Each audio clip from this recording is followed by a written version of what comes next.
Hey guys, Chris here, and I'm Ukrainian Canadian. Today is April 10th, 2024, and let's get to the news happening in Ukraine, shall we?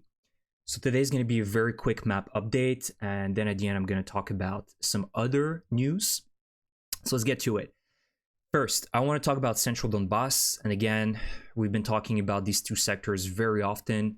That is the outskirts of Bakhmut and the outskirts of Avdiivka. There have been some changes specifically in the outskirts of Avdiivka. So let's look at it. Again, the Russians have taken control of Avdiivka many weeks ago, and they continue on with their pushes towards the other settlements. Right now, unfortunately, the Ukrainians have lost the small village of Pervomaiske that they've been holding for pretty much a decade. But it's a small village. It was expected.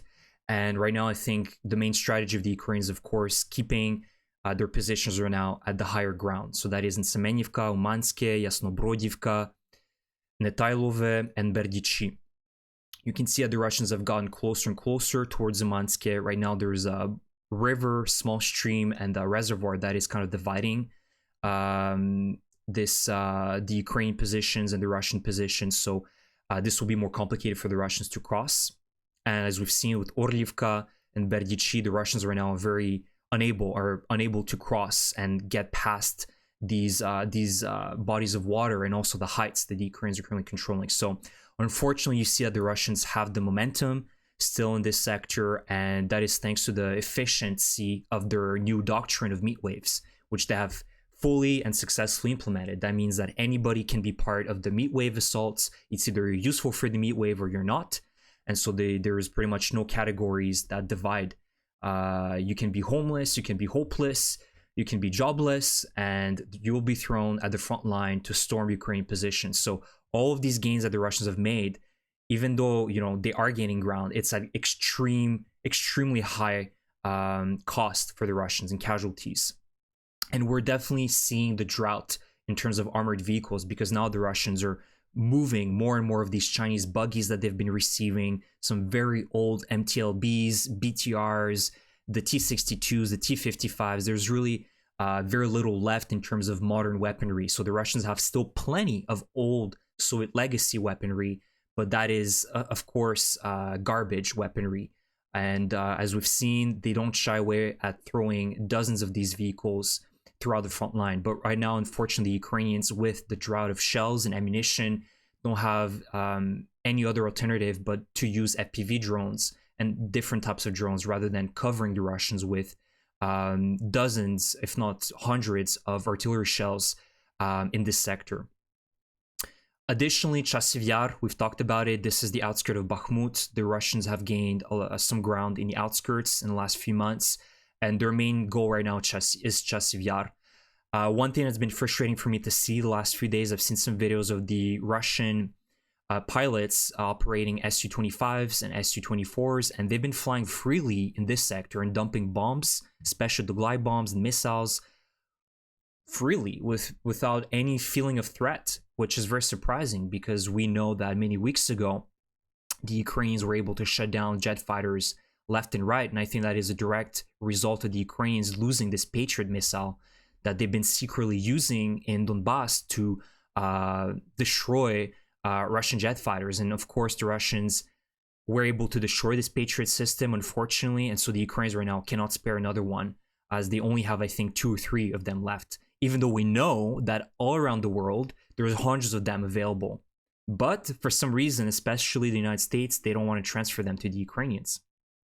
So right now, it's very frustrating to see that the Russians feel like they can, freely operate in the front lines with their jet fighters. They have air superiority, which is really causing a lot of problems to the Ukrainians, especially when they're dumping these massive FAB 500s, FAB 1000s, and they are very destructive bombs.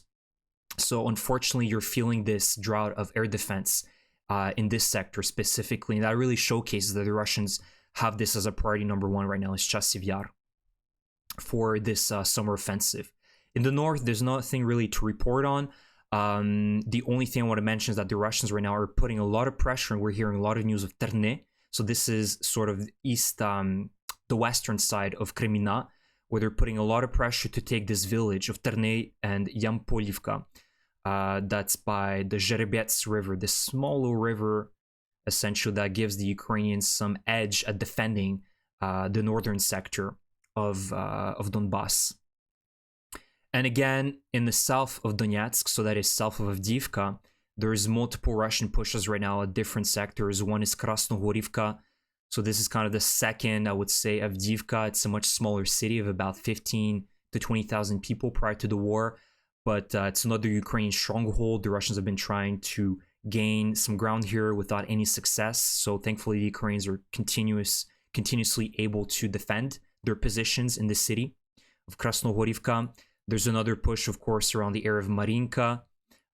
Different pushes in the center of this front, and also in the southern sector towards Pobeda, and also another one towards Novomikhailivka. You can see that they've gained some small ground in the south of Novomikhailivka. So the situation remains very fluid here and difficult for the Ukrainians, and that's a direct result of the lack of ammunition and shells, especially, and support from the main Ukraine ally, the United States. We've been feeling that.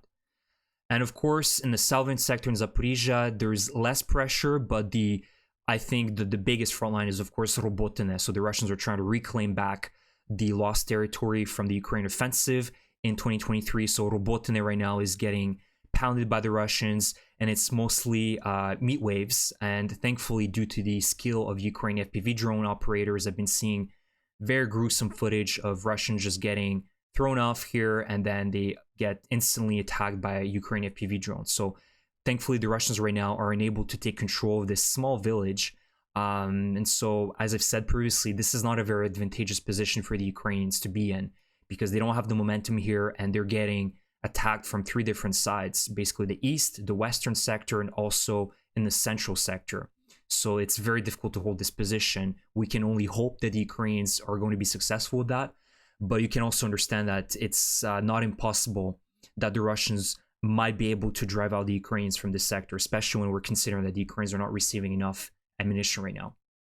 So overall, the Russians continue to have the momentum, and this gives me the realization now that I wanted to talk about in regards to the American leadership or the lack thereof of leadership towards helping Ukraine, because we know that the United States is so-called the arsenal of democracy, but right now the Ukrainians are not feeling this arsenal because nobody's really from the United States has the urge to try to help the Ukrainian forces to defeat the Russians. Again, I've shared with you guys on YouTube community my frustration yesterday when I think it was Lloyd Austin that mentioned that the Ukrainians should refrain from hitting Russian oil infrastructure and refineries because, well, that would increase the global oil prices.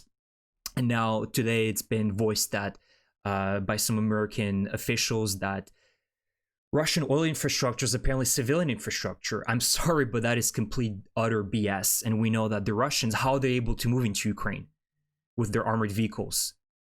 With gasoline, refined fuels, whether it be gasoline or diesel or other refined fuels, this is helping the Russians to continue their war effort. So the Ukrainians absolutely need to continue to hit Russian oil refineries, oil depots, whatever they can. And especially, when we're considering that the United States has not been helping the Ukrainians, they're not in a position right now to tell the Ukrainians what they should be or shouldn't be doing, right? Of course, if there was lots of help being provided by the Americans, there would be some weight behind what they're saying right now. But that's not the case. So I think that the Ukrainians need to double down and continue hitting refineries and everything that is helping the Russian continue their war effort in Ukraine and their terrorism in Ukraine.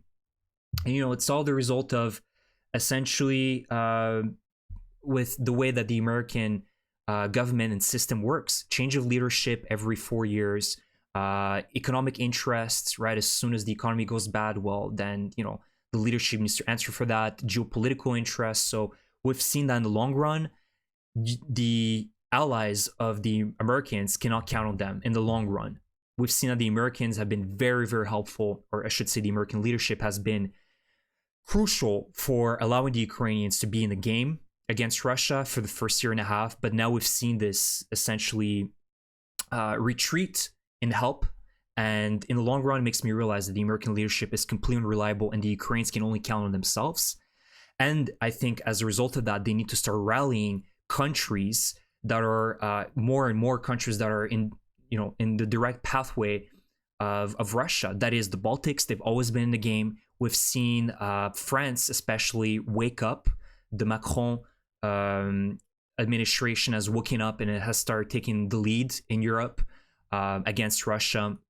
You have many other countries like Poland as well that realize the threat that Russia poses if Ukraine is defeated. And so Ukraine needs to start partnering more with these countries rather than counting with the United States, because the longer this drags on for, the less hope I think I have on the United States really coming clutch and really decisively helping the Ukrainians defeat Russia. So that's the frustrating situation that we're in. So you guys can let me know what you think about my comments, but I think that there is some truth behind that. And we've seen that even with all the fair criticism towards the MAGA Republicans at sabotaging this massive military bill that was supposed to be passed almost 6 months ago, there's also a lot of criticism to be given to the Biden administration with comments like these in the last few days, where they claim that apparently now Russian oil infrastructure is civilian infrastructure, Ukraine shouldn't be hitting this or that. Like, you have to give some breathing room for the Ukrainians. They have to symmetrically be able to counter Russian attacks. And, this potential dangling of the carrot, which the United States currently does, well, we can help you maybe in the future, just don't do this. Or else, well, you haven't been providing the essential help for Ukraine in the last few months. So your words mean less and less as time goes by. Now, on the good note, aside from all this, on the very good note, I've talked to you guys in my last video about the massive floods that are currently ongoing in the Orenburg Oblast. And this specifically hit the city of Orsk. So this was a city, or is a city of about 230,000 people. And it is completely flooded. There's a state of emergency here. But now there's another much larger city in Orenburg, which is the city of Orenburg itself, which also is now completely flooded as of, I believe, yesterday or 2 days ago. And almost 500,000 people live in the city. And it's a huge catastrophe. Truly, in this oblast, you have almost 750,000 people right now that have been impacted by these floods due to the dams breaking and essentially flooding downstream. Now, I'm not rejoicing at the human tragedy, but I think there's some positive behind this, because I've seen a lot of angry people from Orenburg and Orsk calling out to the leadership and saying that you have not been helping us, you have not put in the resources necessary to protect us.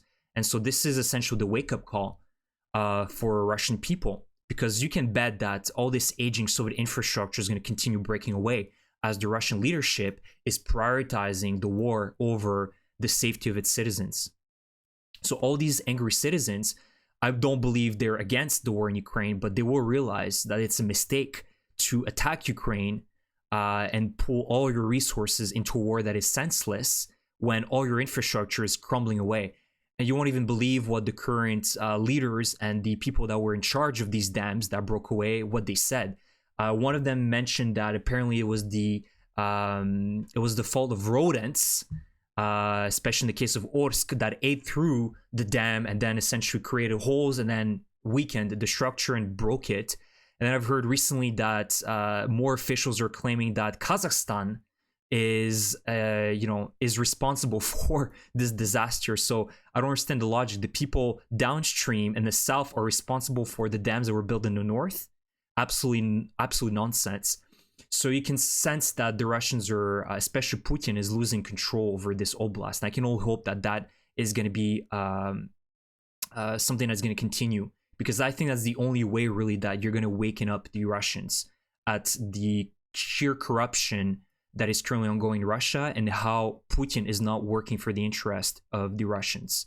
And essentially he's wasting their future for a war that makes absolutely no sense right now. So let me know what you guys think about my comments, but this is a big disaster. I mean, this is kind of Russia's Katrina. These dams and levees breaking away and then flooding almost 1 million people in this oblast is a big deal. So although it wasn't a hurricane that did that, it was the poor maintenance and poor quality of construction that resulted and lack of maintenance and investments into Russian infrastructure that resulted in this massive man-made catastrophe. So that's the video for today, guys. I hope you enjoy my update. Let me know what you guys think about any of the topics I covered today, about my criticism of the American leadership. And again, if you enjoy my content, please subscribe to my channel, leave me a like, leave me a comment, and help the Ukrainians as much as you can. We really need your help right now. They really need your help. Thank you so much, and I will see you guys in the next one. Slava Ukraini!